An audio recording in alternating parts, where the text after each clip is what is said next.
বিএনপির গুলশান কার্যালয় বাংলাদেশের রাজনীতির এক পরিচিত প্রতীক।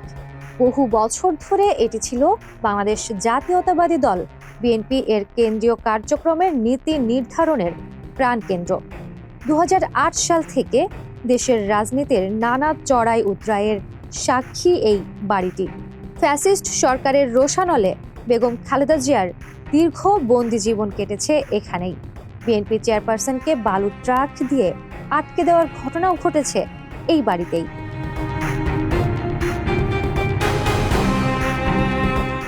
রাজনৈতিক অস্থিরতা, নিরাপত্তা বেষ্টনী সবকিছুর ইতিহাস জড়িয়ে আছে এই ঠিকানার সঙ্গে। এখানেই কাটিয়েছেন দলটির চেয়ারপারসন বেগম খালেদা জিয়া তার কঠিন সময়ের দীর্ঘ অধ্যায়। অনেকে ধরে নিয়েছিলেন বাড়িটি দলীয় সম্পত্তি, কিন্তু বাস্তবতা ভিন্ন। বাড়িটির মালিকানা নতুন মন্ত্রিসভার গৃহায়ন ও গণপূর্ত মন্ত্রী জাকারিয়া তাহেরের। 2008 সালের প্রতিকূল রাজনৈতিক প্রেক্ষাপটে দলীয় কার্যালয় হিসেবে ব্যবহারের জন্য তিনি বাড়িটি উন্মুক্ত করে দেন। একটি সিদ্ধান্ত যা তাকে এনে দেয় আলোচনার কেন্দ্রে। সময় বদলেছে। কুমিল্লা 8 আসনের নির্বাচনে বড় ব্যবধানে জয়, প্রতিটি কেন্দ্রে বিজয়। তার জনপ্রিয়তার নতুন প্রমাণ। হলফনামার তথ্যে উঠে এসেছে শত কোটি টাকার সম্পদের হিসাব, যা তাকে স্থান দিয়েছে শীর্ষ ধনী মন্ত্রীদের তালিকায়।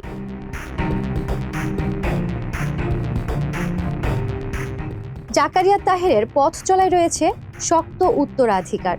তার জন্ম কুমিল্লার বরুড়া উপজেলার আদ্রা ইউনিয়নের সোনাইমুড়ি গ্রামে। 1966 সালে জন্ম নেওয়া জাকারিয়া তাহের যুক্তরাষ্ট্র থেকে বিজনেস ম্যানেজমেন্টে বিএসসি সম্পন্ন করেছেন। তার বাবা প্রয়াত AKM আবু তাহের কুমিল্লা 8 আসন থেকে 1991, 1996 ও 2001 সালের নির্বাচনে ধানের শীষ প্রতীকে বিজয়ী হয়েছিলেন।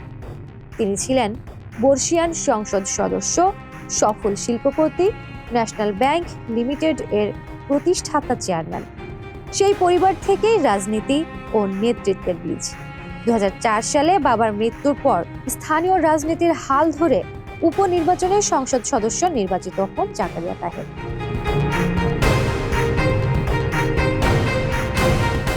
2008 ও 2018 সালের ব্যর্থতা পেরিয়ে এবার তিনি সফল। আর তারেক রহমানের নেতৃত্বাধীন নতুন মন্ত্রিসভায় দায়িত্ব পাওয়ার পর এলাকায় দেখা দিয়েছে উচ্ছ্বাস ও প্রত্যাশা। গুলশানের সেই আলোচিত বাড়ি থেকে মন্ত্রিসভার টেবিল। বরুড়ার এই সন্তান জাকারিয়া তাহেরের এই যাত্রা এখন আলোচনার বিষয়।